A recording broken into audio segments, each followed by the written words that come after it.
they will, I feel like, have a sort of an affinity with their opinion on almost everything. It's the same with celebrities like Taylor Swift or whoever, Kanye West even. People listen to these guys when really they have no qualification to be lecturing to anyone about politics or ethics or anything like that. The only qualification they have is either singing, dancing, commentating, whatever their job is that they're good at. Sure, lecture me all you want about that, but as soon as you leave that sphere, you've lost me instantly. Actually, like I don't trust you at all, mate. I couldn't agree more. Which leads me on to that other little bit of juicy gossip that happened yesterday or the day before. Was 50 Cent claiming that he's now supporting Trump because of Biden's proposed tax increases in specifically New York. I think that must be where he's based or something. But he's saying he doesn't want to be 20 cent. He wants to remain 50 cent.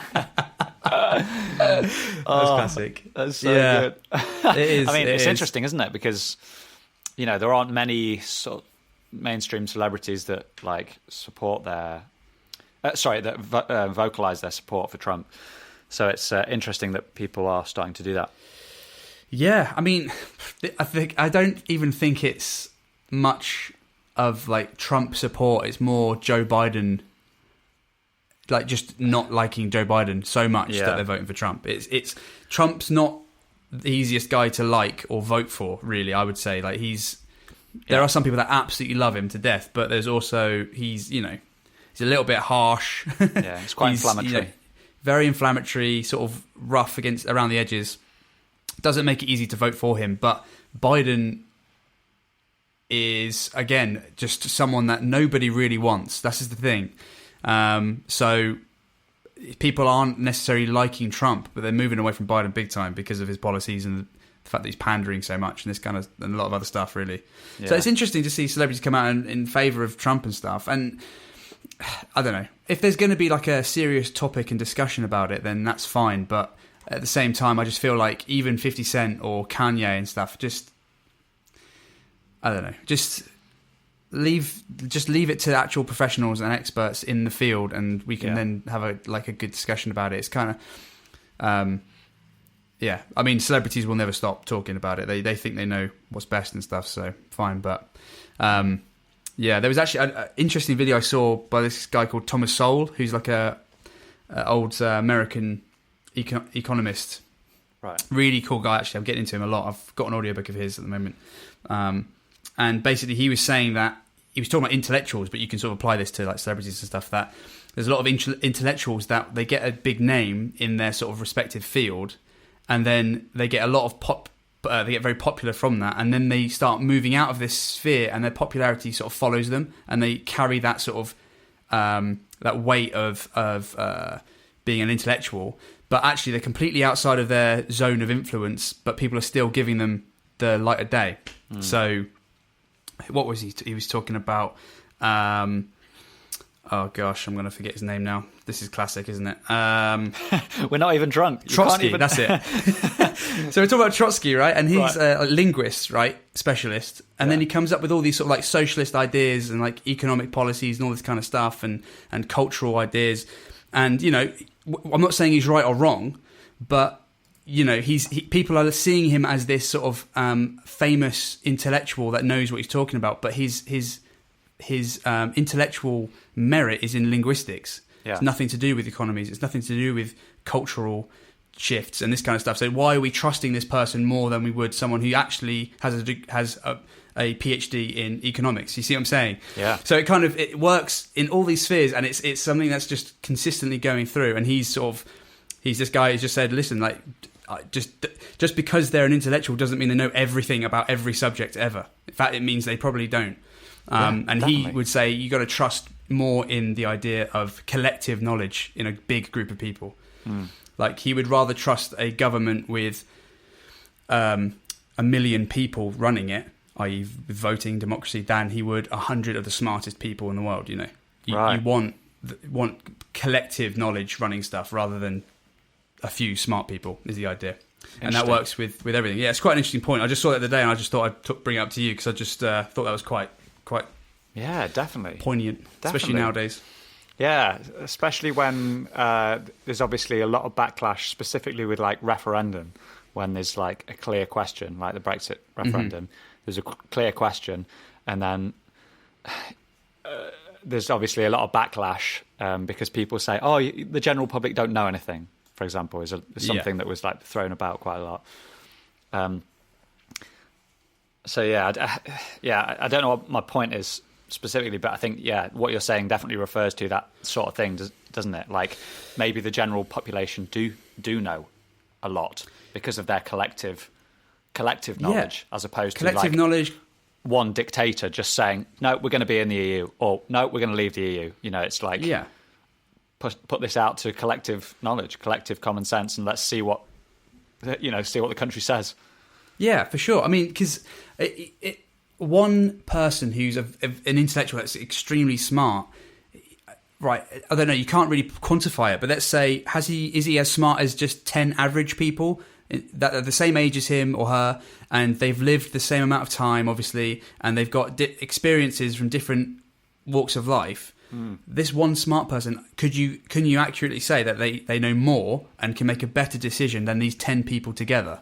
I don't think you can. I think there's an argument that no, the more people you have, even if they aren't as educated as the average person in a smaller group, in theory, the larger group has a more collective knowledge, more experience in many different fields, and can make a better educated decision as to what to do. So we're talking like a good example. Here we go. So let's talk about COVID-19 and the decisions we're making on COVID-19.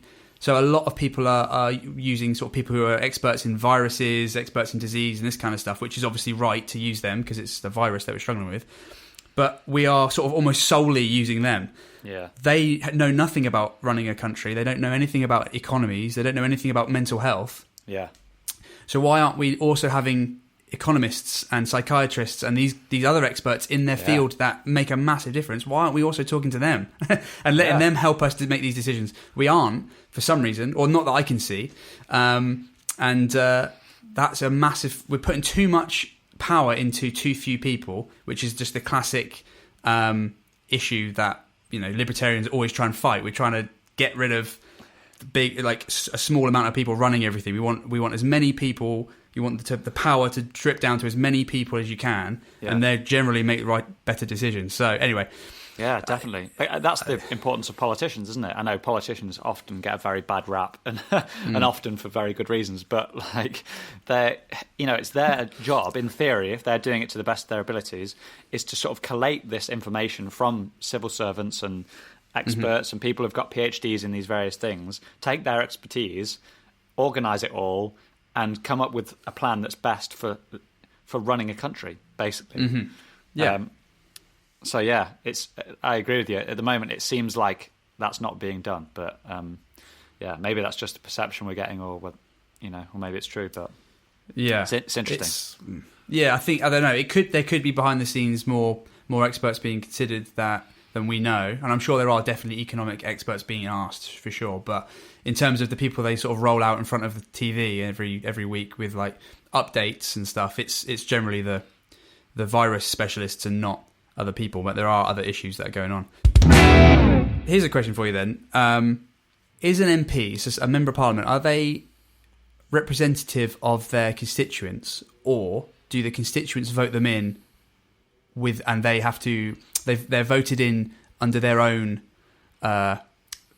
thought processes and sort of beliefs. So does an MP have to, or should an MP represent the thoughts of their constituents, or once they're voted in, is it the MP's sole decision to decide what to vote for and what not to?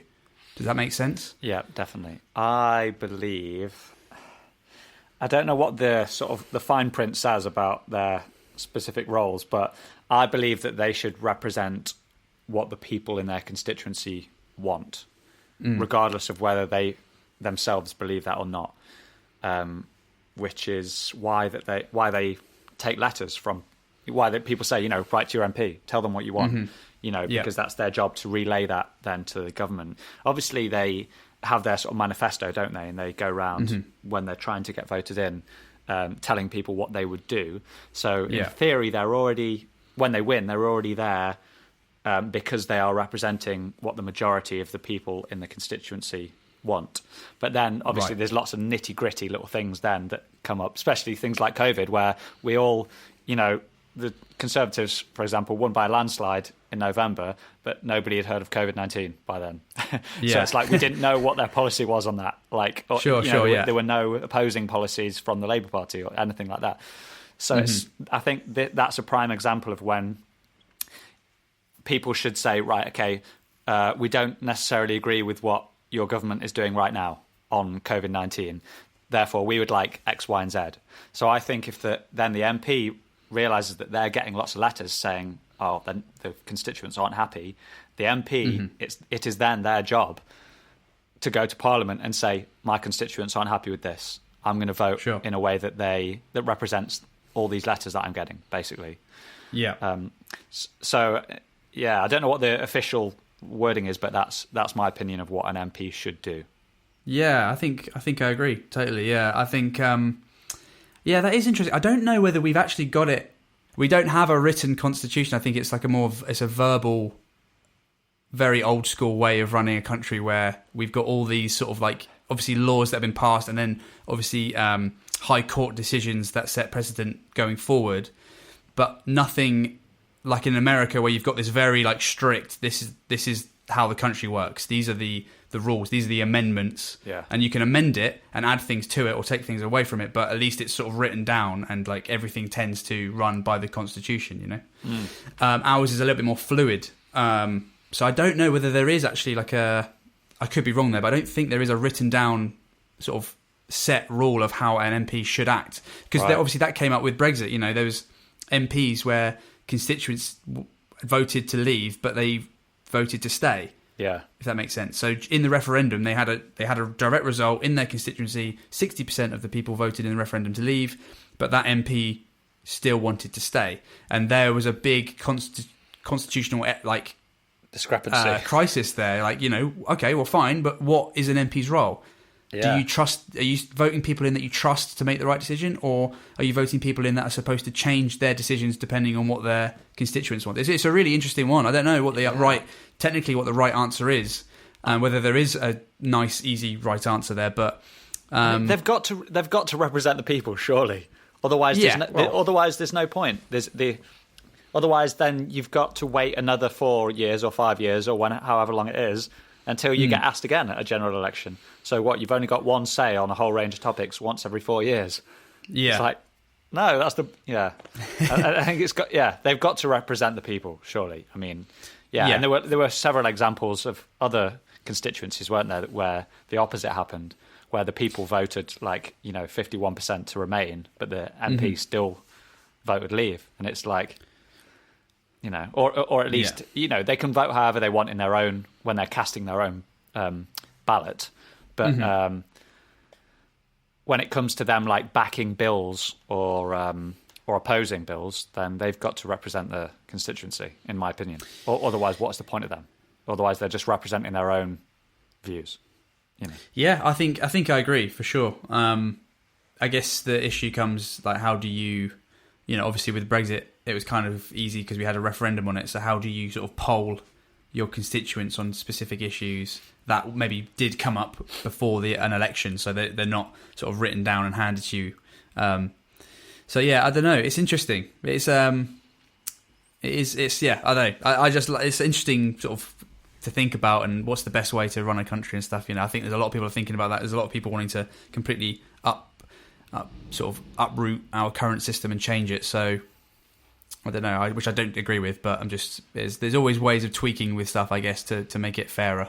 Yeah. But yeah, it's an interesting one. Good, interesting to think about. I think if we all thought about that a little bit more, maybe we'd have a better sort of system in general. If people, the system we work in would be perfect. So, for example, let's say we voted people in. They voted against something that we strongly believe in, but they're with a party that we've always voted for. If people then actually changed their mind and voted for the other party to sort of punish the party that misled you in the election, then we'd be fine, because then we'd be swinging left and right. There wouldn't be constituencies that always voted for the same party. No one's job would be safe, and everyone would have